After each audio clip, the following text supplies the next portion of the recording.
and we lost both engines, and the people next to What? me were freaking out. We were in crash position. I was like, look, when we hit the ground, guys, we're going to leave our bodies.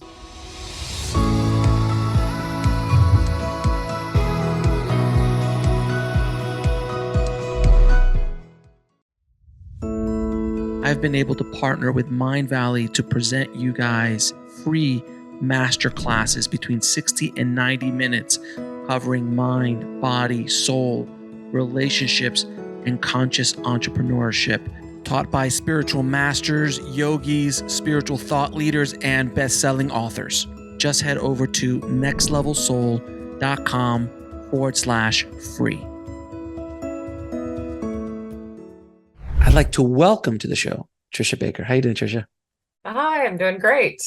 Thank you so much for coming on the show. I really, truly appreciate it. I'm really interested to hear your journey, your spiritual journey, and what happened to you all those many years ago, and how it changed you. So, my first question is, how was your life prior to you having a near-death experience?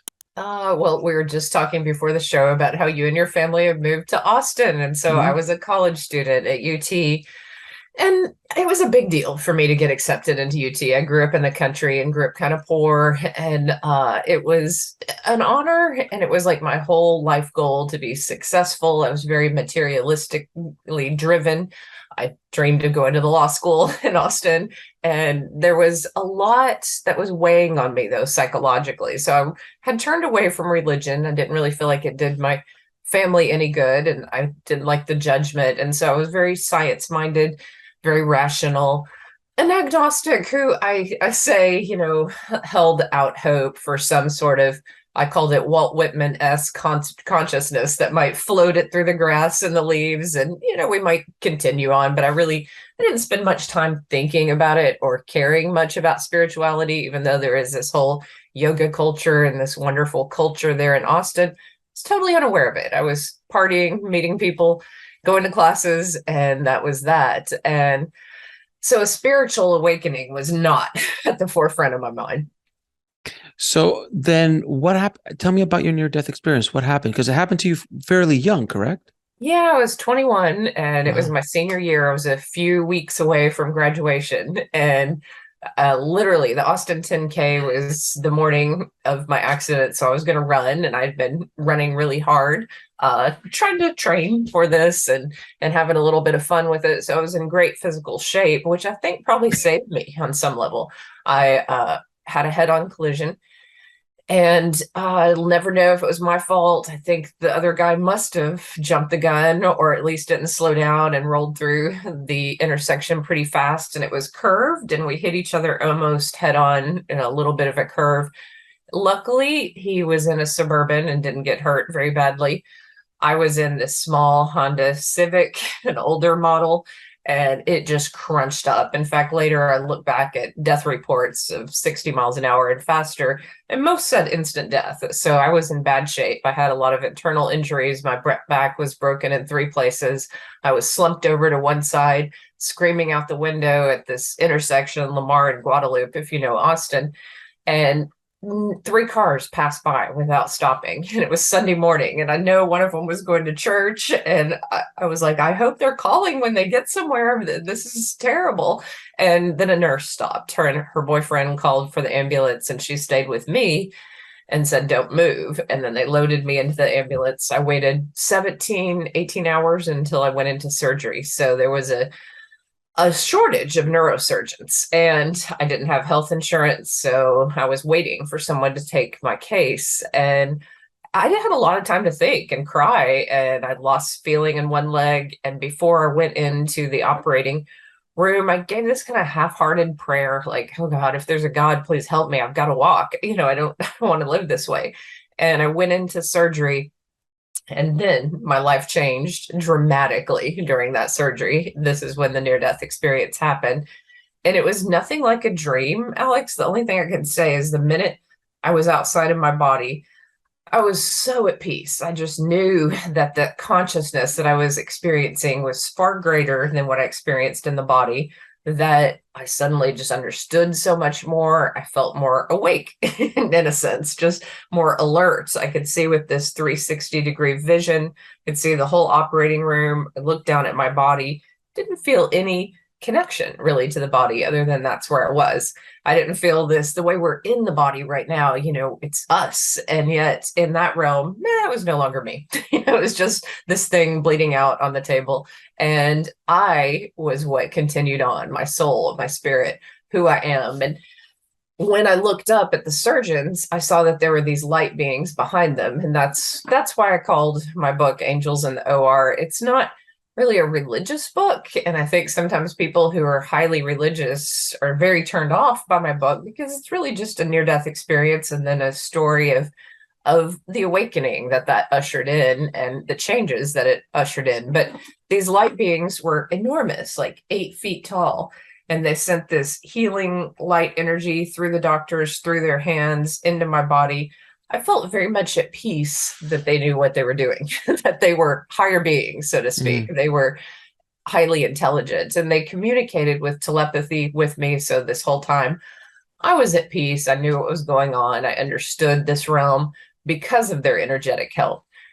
And then the monitor flatlined. And I remember thinking, oh, well, the angels just told me I'm going to walk and run. So I'm coming back to this body. That means they have to revive it. I don't want to see this. What's out there? And so, I went into the hall, saw my stepdad get a candy bar, which later became this verifiable detail that researchers love to talk about. But to me, it was important because my mom and dad verified it later that he came in with this candy bar and they were certain I died. And I feel like there's a biological connection, a spiritual connection between families. And they just understood at that moment that I'd left my body. And they were on the floor praying, crying, asking that I live. And that was the very moment I was dying and going out into the stars and feeling this oneness with everyone I'd ever met in Austin. I just felt like every barista, every person who'd hand me a bagel, like they were my friend, and every person I'd seen in class, my professors, everyone I'd passed on the drag. I was just like, I love you all. Have a great life. I'm going on. And the further I got away from my body, the more I didn't want to come back. So I started feeling these downloads, as we call them today. The way it looked to me was just light coming towards me and filtering into my consciousness. And I would hear actual words like, love is all that matters. It's all that you take with you when you leave. Remind them to go to nature. Remind them to be kind to one another. Here's a moment in your life where you could have done better. And so I started seeing these life reviews. And better was being more connected to others, not being judgmental. That was where I was off track. I was met with much judgment as a kid, and I met others with a different kind of judgment. It doesn't make it right, but that's how it all begins. And so I considered myself an intellectual. And so I looked down on people who weren't in college or weren't doing the same things I was doing. And I saw how silly that was, that they were great people.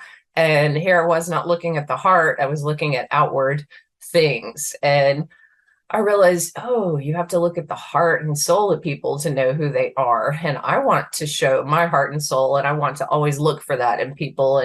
And then I transitioned into this realm, which most people imagine heaven to be like, rolling green hills and, beautiful skies. And there was no death. Everything was just alive. You know how you look at nature and sometimes the grass is dead and, part of the tree is falling off. Everything was perfect, including my grandfather, who was over there in that realm, who looked about 35, and I hardly recognized him because he had died of leukemia and was very thin and pale toward the end. And he just looked strong and beautiful. And I was like, well, of course, everyone wants to be their strong, beautiful self, like the nature that I see. No errors, nothing awry, everything full of light. And so I felt very peaceful with him.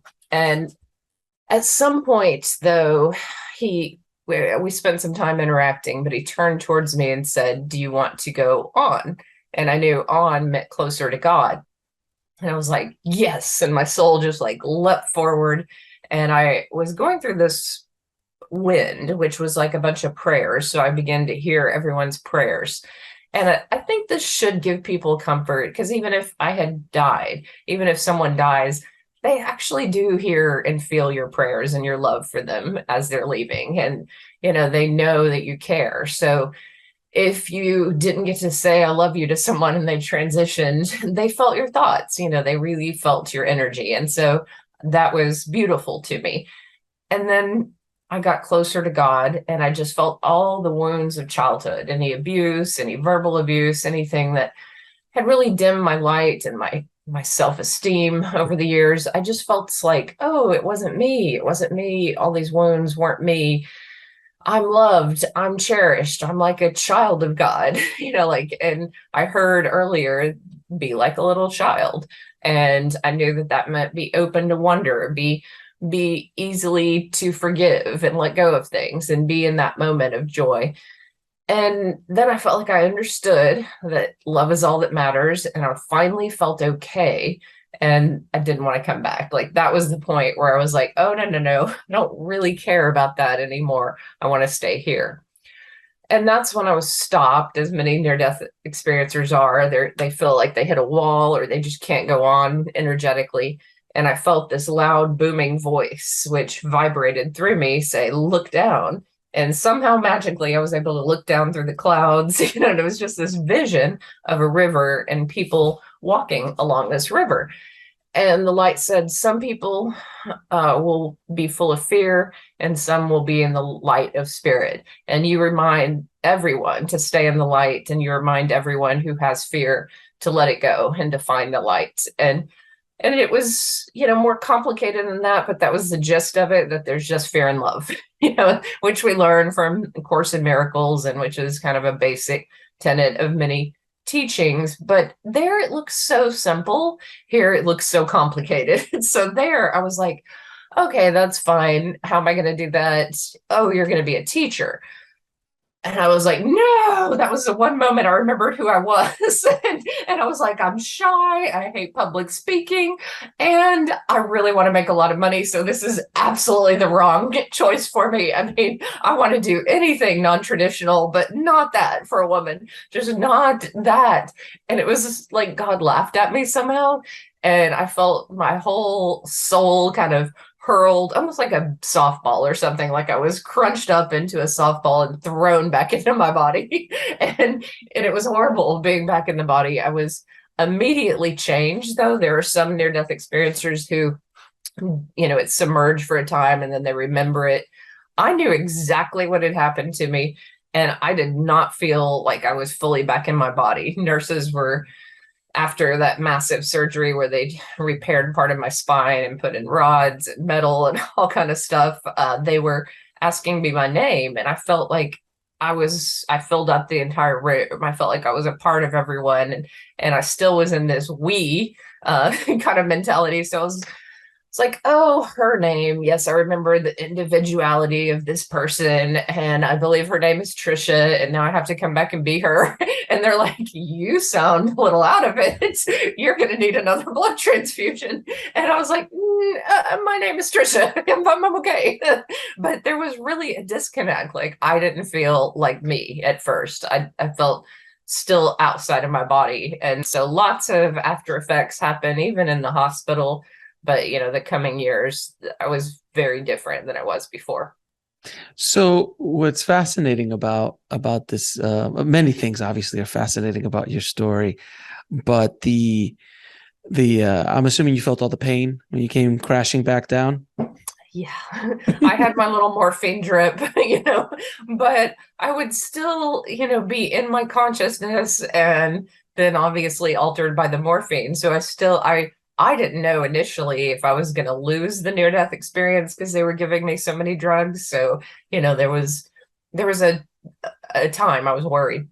So when you were when you were inside the experience, you had a kind of a life review, or was it a full life review, or just kind of a life review? Because you were only 21 at that point, so you obviously didn't have a long life at that point. Yeah, it was kind of highlights of what I'd done well and what I needed to improve on. And so what I'd done well was like playing in nature and being kind to animals. Like, I saw a lot of childhood moments where I was really just in alignment with God and peace and joy and happiness. Even though in my mind I was like, oh, I grew up poor, it was terrible. There were many moments I was just a kind child, and that was good. It was judgment, which I'd carried on in high school and college. Did you have any, other than your grandfather, what other beings, light beings, spirit guides, anybody else did you see? It was mainly the angels at the first and my grandfather, and everything else was communicated through light. And when I was doing the life review, it was like this light was coming from far away, almost like circles of light that were descending and kind of hitting me. And oddly enough, some of those images from the James Webb telescope, the one with the pink in the Mm-hmm. sky, look very familiar. Like I was somewhere like that, just way out there in space, and then almost like a hologram, parts of my life were being projected into the night sky, for lack of a better way of Was it describing it. was it more three-dimensional or two-dimensional? Three-dimensional, but it happens in such an interesting way. It's like, you're given messages and you see something, and it happens in a way that's hard to communicate here because we don't really have the technology or have the ability. A lot of it's through telepathy. So what's interesting about your NDE is that it happened to you so young, and many of the NDEers that I've spoken to are older, in their 30s, 40s, 50s or older when this happens to them. So they're more psychologically prepared to handle it because they have life experience. They understand a bit more about how the world works, quote unquote. How did you deal with the psychological effects of this experience at such a young age? Because I mean, at 21, I was a complete idiot. So, so I don't even know what I would have done. So I'm curious to see how you dealt with it. Oh, yeah, I was a pretty big idiot myself, but I had 9 months in a body cast to sit and process it. So in some ways, like older near-death experiencers, sometimes they're back at work 2 weeks later. Right. I had a full year before I went back to college. So I read people like Deepak Chopra and Marianne Williamson and Carlos Castaneda. I read all these books from spiritual people, thought about what was happening, read some psychological material, and meditated a lot. So I think that helped me psychologically, was still remaining in contact with my angels and still believing that they were helping with the healing. And I was reading about manifestation, and I had set goals for myself. So I stayed in a very positive place. And I also, was given messages. One of the things the angels would not let me do is they would not let me take painkillers. So that was really rough, but I know how many people get addicted to painkillers, and I had a bit of an addictive personality. So it was just like a big no. And I had to take like Tylenol and, just basic over-the-counter stuff. But I took my recovery very slowly. I learned to walk slowly when the body cast was off. I learned swimming as a way to build strength back to the body. And I learned yoga and stretching. And, I was just in this totally different space. But I was immature, and there were people who took advantage, of a 21-year-old, full of light and friendly and open. And, so there were comical things, there were older men who were pretending to be friends and I didn't know better. And, just, Oh, wow. just all kind of weirdness, because I was a very closed off, judgmental, cold person, in some ways. So in that way, I kind of kept people away from me, as this judgy, 21-year-old with an attitude. But then I was like, I love all people. Yeah, you became a flower child. You became a flower child all of a sudden. Yeah. Yeah. So boundaries were hard at first. And then a lot of near-death experiencers, even when they're older, regain a certain innocence, and they are taken advantage of in business because there's this, you see the best in people, which is a great ability when you're a teacher. You should see the best in your students and help them rise up to that level. But maybe just walking around hugging psychopaths all day is not not the best choice, so I had to toughen up.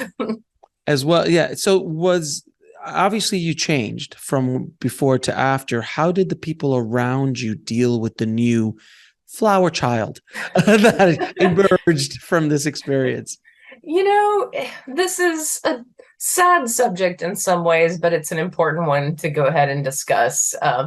In many ways, my mother and stepdad were accepting of me. I stayed at their house during their recovery, and my mom was interested in how I was changing. And I think even to this day, she'd say that, I'm more outgoing and I love teaching, and there's certain parts of my personality that change because of that moment. But they go to the type of church, and honestly, lots of near-death experiencers, including me, get attacked by people all the time. Just got a terrible review on Amazon from someone who was like, if you're looking for Christ, this is not the book you need to. This is about a girl who does drugs and had a near-death experience. And she found the devil. She did not find Christ. And I'm like, oh, I was like, I'm not going to reach people like that. And ultimately, my mom and stepdad listened to their minister, and they said, because I didn't see Jesus in that they believed that my experience was of the devil. And they gave me this pamphlet, and the pamphlet like burst with fear and anger. And I couldn't even hold the energy of the pamphlet. I was like, oh, and it was all these stories about near-death experiencers. One was about this woman who left her Baptist minister husband after her NDE, and they were like, see, it causes divorce, it causes people to lose touch with their families, it causes some people to have, to commit suicide. And I was like, no, that woman just had an awakening, and she saw life differently from her husband. She was happy. I'm out. He was judgmental. And I was like, I used to be judgmental. Now you're being judgmental. Let's just know we're all loved. And it didn't really work out that way, so it's been tough. Really, the people who accepted it the most were kind of acquaintances who were spiritual. Like, they were the ones who, I had a Reiki worker neighbor, and he was really great, and his roommate was spiritual and open, and they became my new friends. Yeah, I asked that question because I always like to ask that question from people who go through this experience, because not everybody around you is going to accept the new you. And that goes along with everything, whether if you're very heavy and then you lose 400 pounds, certain people are not going to accept the new you, or, you become this or you become that, or you go into this spirituality or do something else that the people around you want to hold you into the box that they feel comfortable in with you in it. And they don't accept change and things like that. So the reason I asked that is because it's a lesson that a lot of people can learn from a conversation like this, regardless if you've had a near-death experience or not. And someone so young is also very interesting, because you didn't have I'm assuming at 21, you didn't have a wealth of, old friends and things like that really, it was basically going to be your family and maybe some close friends that would either accept or not accept the situation. Yeah. And I waited 25 years to publish my book, and some of those agnostic friends from college who are very rational and intellectual, and, we still get along on that level, but not so much on the spiritual level. They're like, oh, I believe it's real for you, but it's not real for me. Like that's the way they look at it. They read the book, and one woman said, you know what? It did make me sit around for a day and really question what happens when we die. What really happens, how do we interact with, a realm outside of ourselves, or is there nothing? Is it like a dream? Like, she spent some time thinking about it, and I was grateful. At least my experience has made people contemplate an afterlife. Now, did you, when you went into this experience, you were saying, I want to make millions, I'm very driven, I want to be materialistic, all this stuff. How did that change in your perspective when you came back? Well, I was humbled, to be honest. I was grateful to walk, and I was humble enough to just go get my teaching certification and try to figure out why God wanted me to be a teacher. I was like, what's going to happen? And then it all made sense. I prayed in the bathroom before my first class. I was like, all right, if there are angels, will you please just help me with this day? I don't know why this is my career, but let's do it. And I was guided to tell my near-death experience story to every group of students I've ever taught. And so maybe school districts don't appreciate it, but but I do it just to share with them why I teach. And it brings up great discussions. Some of them have had experiences with ghosts. Some of them believe in UFOs. I mean, like there's all kind of discussions that we have because of my story that we wouldn't have otherwise. And some people are shocked, and they don't say anything. And some people are probably offended. And I never wanted my story to offend anyone who's religious. I just wanted it to, I guess, open their minds to the possibility that, I heard some messages that could have been from Jesus. Be like a little child, love is all that matters and all that we take with us.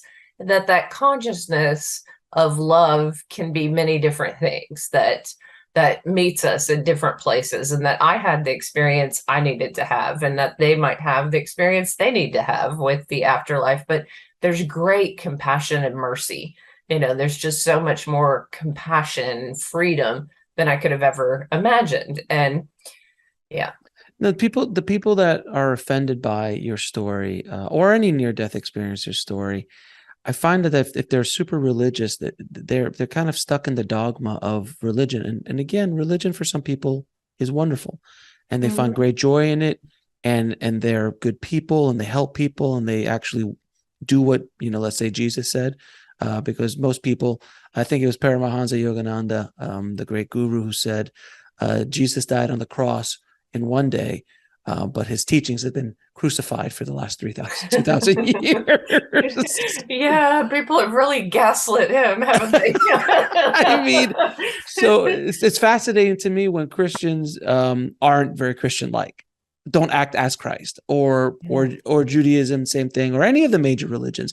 They don't actually go to the core teachings, and they're so kind of locked in, and they can't open their minds to other ideas. They can't open their minds to another possibility. If there's a billion other people who do something else, maybe there's something valid in that. If there's another billion people who do something else and follow another God, maybe there's some teachings. And maybe if you study all of them, you can realize most of them are all saying the same thing. In many ways, that the core ideas of Jesus and Buddha and Muhammad, they're similar. Yes. Love, be kind to each other. This basic stuff, right?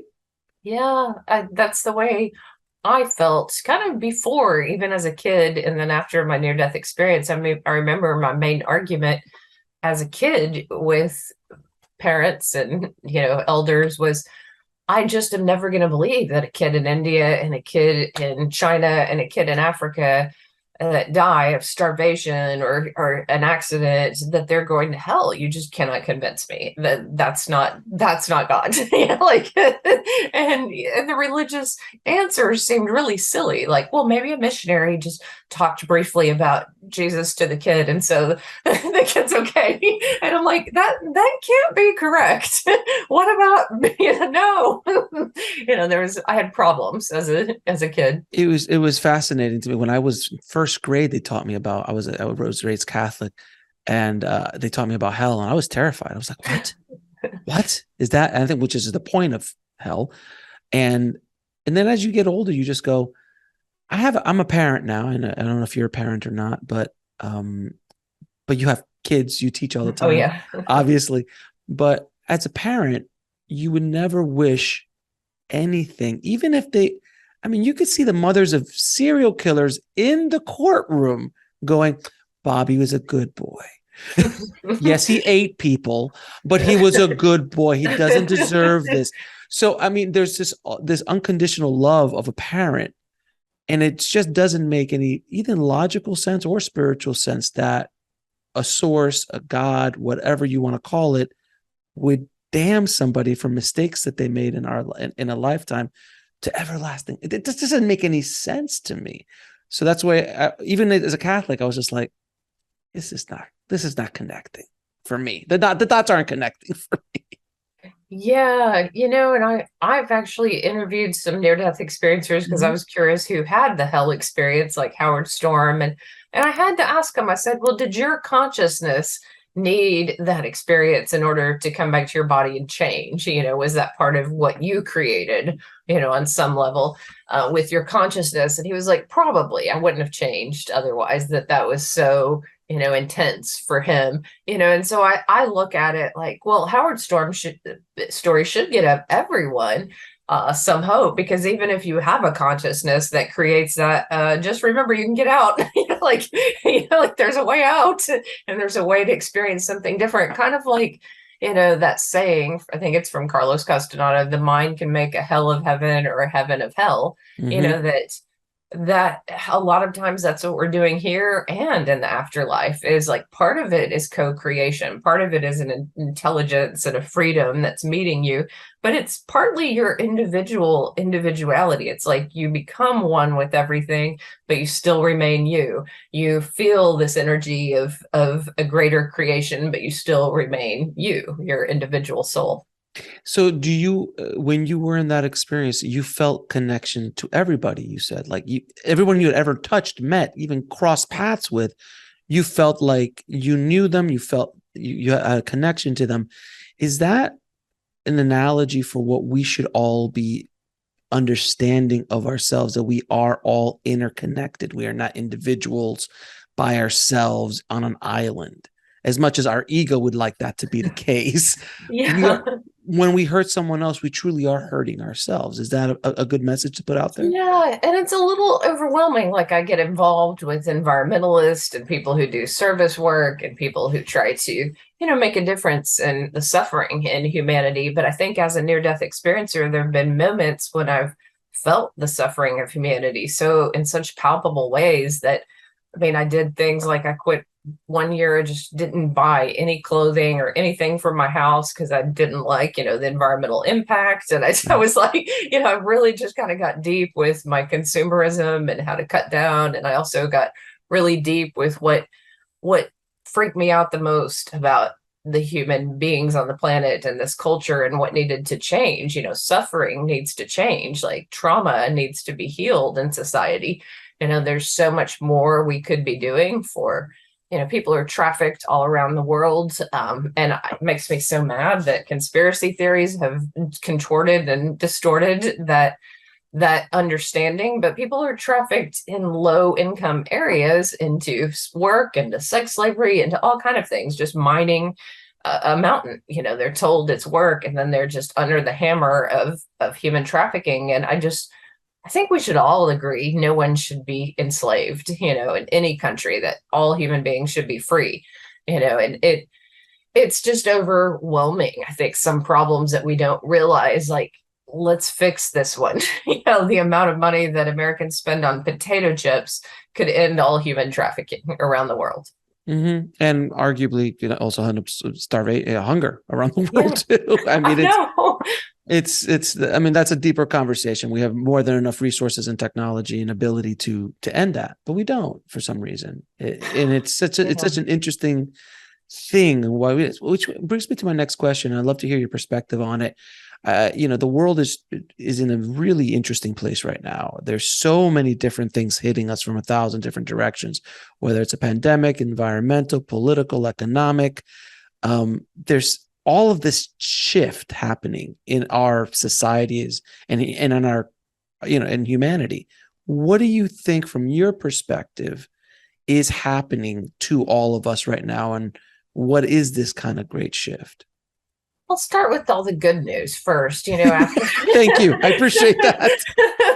After the pandemic and coming back to the college classroom, my students had a language for spirituality in mass that they've never had before. So what I do and what I talk about is really kind of common knowledge to most of them now.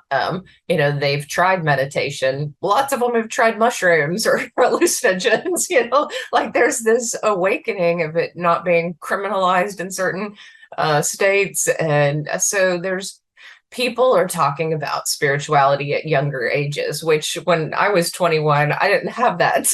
Like, there were a few of my friends who were generally older than me, who were interested in it. But for the most part, it was like, quote, the older hippies that I'd met who, were into spirituality, but not now. Like, there's an awakening. People have looked into themselves and looked at healthy ways to address anxiety, how to make a difference in this world. There is a more connectedness, at that younger age level. So I think we're evolving. So whatever it is that society has thrown at us and in various ways, we're evolving. And that's hopeful. And as far as all the negative possibilities that exist, all we can do is be the light that we are and try to bring light in the ways that we do and try to envision a different world and try to move into a different world with belief in ourselves and others and this new way of being. And it's a little daunting to create something new from something that's falling apart on some level, but we have to. We have to create different business models, different ways to be in sync with the environment, but also give people things they love, colorful clothes and great food and great experiences, but it doesn't have to be done in the same way. Right. Yeah, exactly. We're still holding on to so many ideas and systems and incentives of the past, of the Industrial Revolution, not the informational period that we're in right now, which is basically we buy and sell information, is much more than building out giant steel plants and things, which we all still need, but it's not the main driver of our economy and all these other kind of things. But you're absolutely right. I think if you could just be the change you want to see in the world, as lame as that might sound, it's so true. It's so true. And then try to spread that light to as many people you touch as possible. And that slowly will help everything.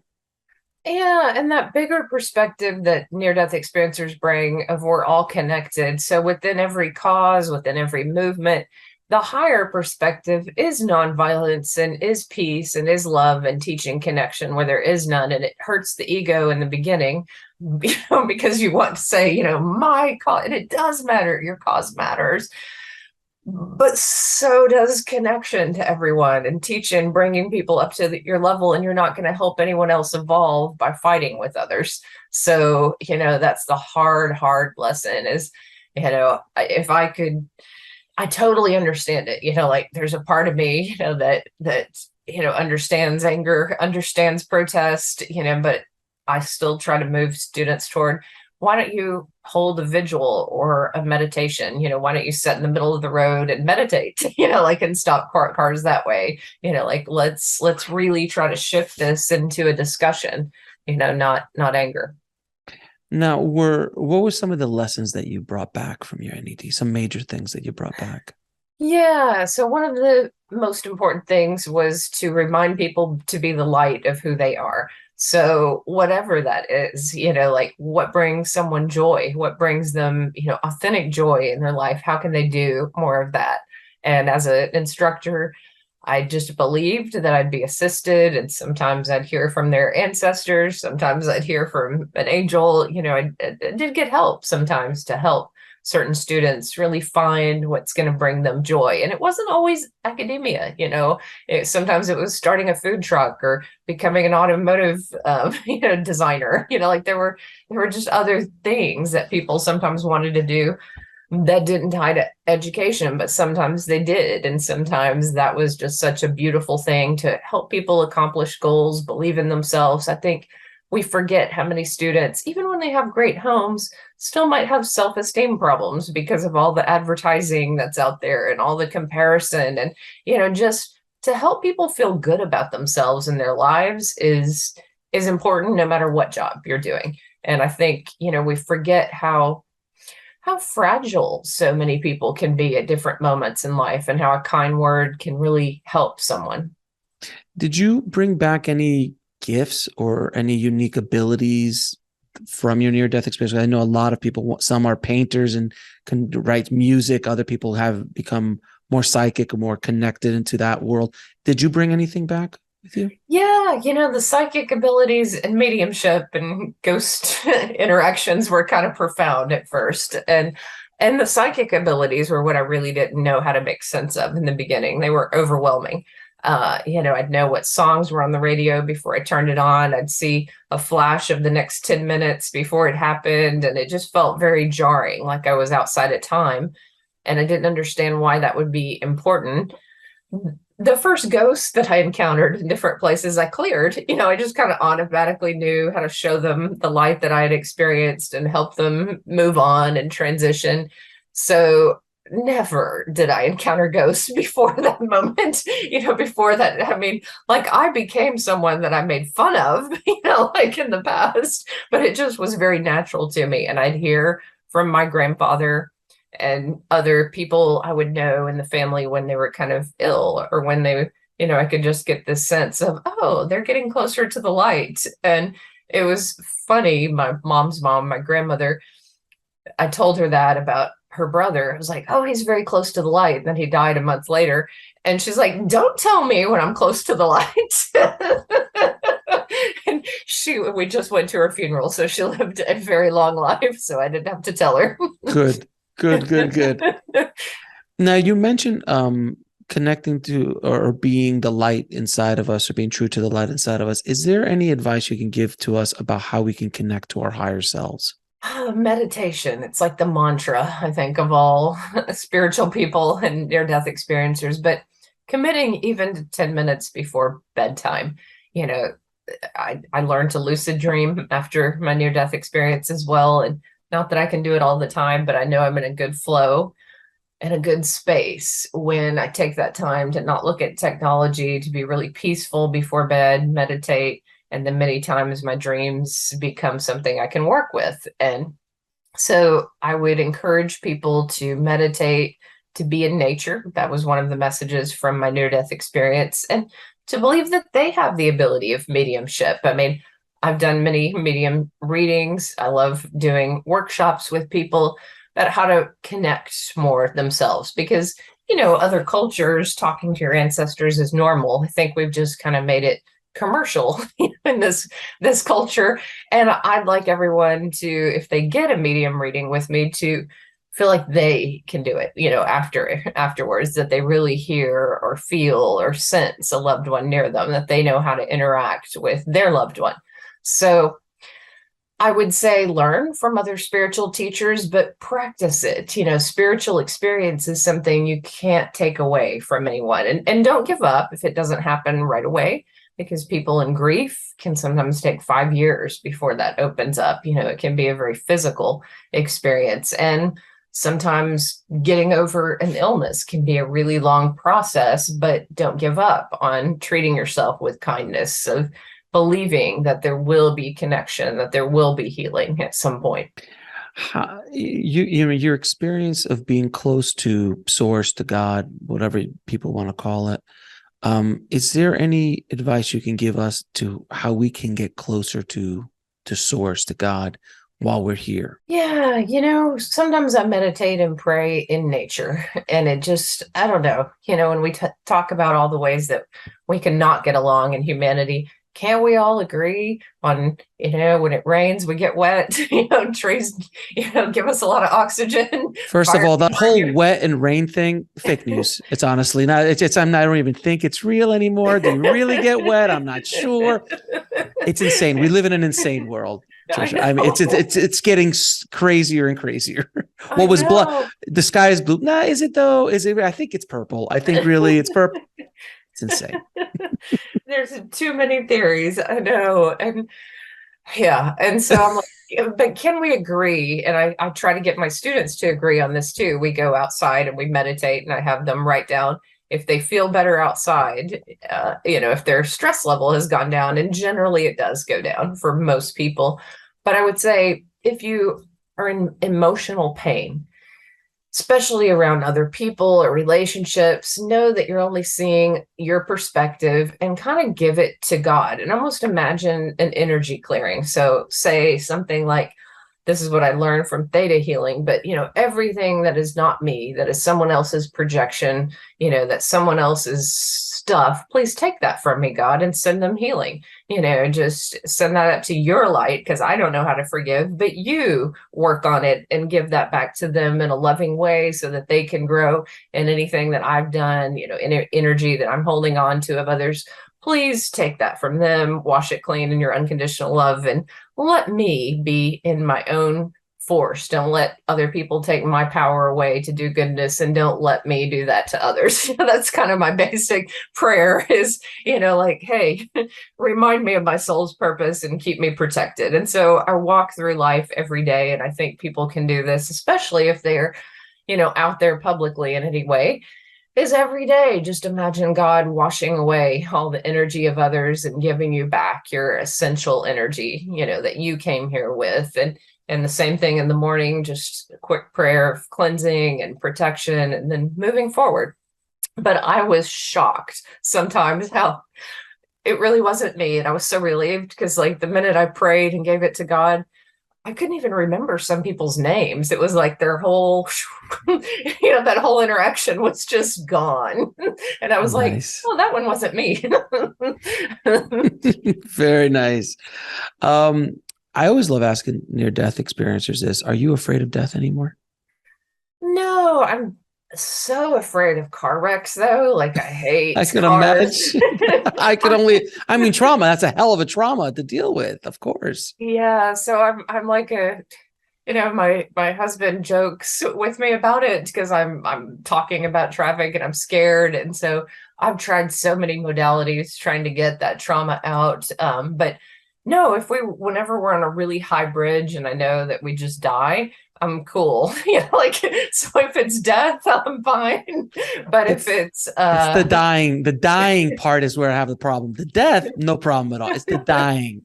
Because there's a lot of open-ended situations on the dying. It could go many different ways. And on a serious note, I kind of personally wish euthanasia would be legalized because I don't want to suffer just to suffer. And to your question, I didn't have kids because I'm fused in most of my back. And so I would have been on bed rest an entire pregnancy for the most part. So it was just something, never even considered doing to my body. And yeah, so when I look at, oh my God, just that possibility of instant death, I've been tested and I'm totally cool with it. So I was in a plane that was going down and we lost both engines, and the people next to me were freaking out. We were in crash position. I was like, look, when we hit the ground, guys, we're going to leave our bodies. Before we do, we're going to go right to this light. It's going to be the most beautiful death experience. It's going to be so quick. Your loved ones will miss you, but it'll seem like nothing, no time at all for you. Just think about God, pray to God, meditate on God. And so I had the two people, I was in the middle seat and I was holding onto their hands, one guy and one woman. And then the engine caught somehow miraculously, and we made it. And we were going to land in Seattle. We landed in somewhere, Spokane, I think it was. Just emergency landing, and they were like, who the fuck are you? Sorry for the cursing. Sure. But that was their reaction. They were like, why are you not afraid of dying? And I was like, because I did. Here's my book. Well, here's my book. I hadn't written it then, and that was the only thing that crossed my mind. I was like, oh, I'm an English major. I always thought I'd write a book, or something, to leave humanity. And I was like, I wrote a couple of poems. Oh, well, I met some students. If you're going to go down in a plane, I guess sitting next to you would not be a bad situation to calm your nerves a bit. And I have to ask you, when you're going down in the plane, you're like, is this the way? Did you really I'm okay. Thank God I'm going back. All right, I'm going back. I'm over. I was like, my exact thought was, I thought I'd live a little longer than this. My mission's complete. All right, God, if that's all you need from me, I did it. I'm ready to go back. It was a much nicer. I'm much happier there than I am here. It's so interesting. And now tell me about your book and tell me about the name of your book and the whole story behind it. Yeah, the book. As an English major, I put too much pressure on myself, and there was too much ego about writing, this great American novel. When really, if I could go back and do it over again, I'd write a very short book just about the near-death experience, because I think that's mainly what people want to know. But because I'm me and I love books like Eat, Pray, Love, and, Jeanette Winterson is a favorite writer, and, so many different people who just wrote memoirs. I wrote a memoir, and I wanted it to appeal to maybe people who wouldn't necessarily pick up a near-death experience or book, people who were like, oh, she was a college student, she was kind of worldly. She had this experience. She didn't become uber religious, but she was spiritual and had this teaching mission. And really my favorite parts of the book to write were about the students whose lives were changed. I joke, but I mean it seriously. I feel sad for police officers because they see people in moments of trauma. I see people stop being drug dealers and become businessmen, stop being prostitutes and become nurses. Like I see people like in really dire, desperate situations go to Oxford, get a full ride to Oxford or Stanford, and they just, that was like not within the realm of their consciousness when they first started at a community college, that they never in their wildest dreams would have realized all that they can accomplish. And I play some little part in that. So, just helping people get off drugs. And, I had one student who was on meth, and, that's one you can't hide too easily. And I was like, girl, what is going on? When, she just told me what was happening, and I drove her to a treatment center. And there's just so many stories of really getting involved in students' lives and seeing them get healthier, seeing them accomplish goals. It's a fantastic career, just to laugh with students, and on a Tuesday afternoon or Thursday afternoon. It's a wonderful job, and it's a wonderful profession. I feel rewarded in so many different ways. Did you get access to your life plan or your kind of like what you're here to do? I mean, obviously you're very happy doing what you're doing. It wasn't what you planned to do, which is generally the way missions work. Yeah, I know, right? Missions, like when you're 8, you're like teacher. Yeah. Or I want to be this or that, or a nurse. Yeah. Like that's not the thing. Generally, when you're younger, you want to be like, I want to be a rock star. I want to be a YouTuber. And then all of a sudden you're like, no, I'm going to help people get off drugs. So it's really interesting how that works. Did you get access to any of that information during your near-death experience? And do you believe in your life journey that the universe, God, source, spirit guides, what have you, kind of push you and pull you in the direction you need to kind of go towards and open up doors that you're like, go through this door, this time? They won't push you, but they'll kind of like, over there kind of situation. Yeah, what is really strange to me and what I couldn't put into words is, why was I raised really uber religious? But when I was 5, I had this vision of myself at the end of my life. And I was kind of like, I think I saw this woman who was an astrologer, and she had long white hair, and she was looking at the stars, and she looked very mystical, and I was like, I'm going to be her. Like I'm going to be this mystical person who talks about spirit and, how it interacts in our lives. And I had no idea how that's what I would be at the end of my life. And so, yeah, I think the near-death experience had to happen to reorient me differently. And I didn't get information other than teaching, but I have felt interaction with spirit here since I've been a part of this. And honestly, like the last 6, 7 years, I've felt a little lost. I wrote the book because I didn't know what else to do. But about 6, 7 years ago, right when I had a health issue, I heard this loud booming voice one day, just like in my near-death experience. And it said, hey, your mission is complete. You've done what you needed to do. You're free to do whatever you want. And I almost cried because, I was like, do I go back to law school? Do I get that Porsche? I mean, seriously. But it did sound like a lot of time and a lot of school. I didn't want to invest in it. I was like, what do I do? Well, I'll write a book, and, business is tough, and, there's no money in books, no matter what people say. I mean, there's a little, but there's not a lot, especially if you go the traditional route. Your publisher takes most of it. 90%. Horrible. Then you just get attacked by people who are like, you sold out. I'm like, oh, really? If you got pennies, it doesn't pay my electricity bill. Like this month. Yeah, exactly. Not the year. This month. It doesn't pay my electric bill this month.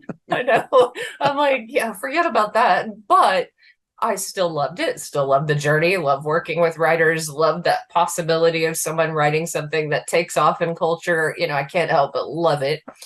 I don't know, other than perhaps to talk about this and remind people globally to really turn on their lights, to enjoy their lives, to live in a way that brings them joy and others joy, and to live without as much judgment as possible. And if there's judgment, orient to how to be more of a community, more of a, instead of this you against me, how can we understand one another even when it's hard? Now I'm going to ask you a few questions I ask all my guests. What is your definition of living a good life? Oh, yeah, it's being in harmony with time, with that vibration of love, with really giving yourself compassion and love first, and giving others empathy and love first. And because I think a lot of times we jump to judgment because we're judging ourselves. So it's like, hey, really just feel compassion for what you're going through. Give it to yourself first. Give yourself that love.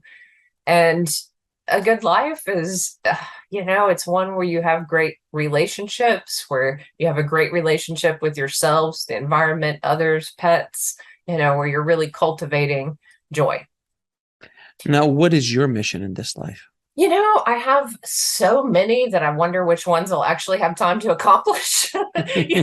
Sometimes they're really lofty, and I think, I'd love to open a meditation Zen center, like in downtown Fort Worth. I'd love to open a container home park for homeless people. There's so many different, I'd love to just volunteer and help people who are traumatized at various places, whether it's Rape Crisis Center or the Veteran Center, just be in nature, let go of their trauma through meditation, through yoga, through, there's so much I'd love to do to help others. But if I had to sum it up, I think it's just continue to leave my community better off than it was before I was here, whether that's really just leaving what I own to a cause that I care about since I don't have kids, or whether that is working in certain ways to help people live better lives.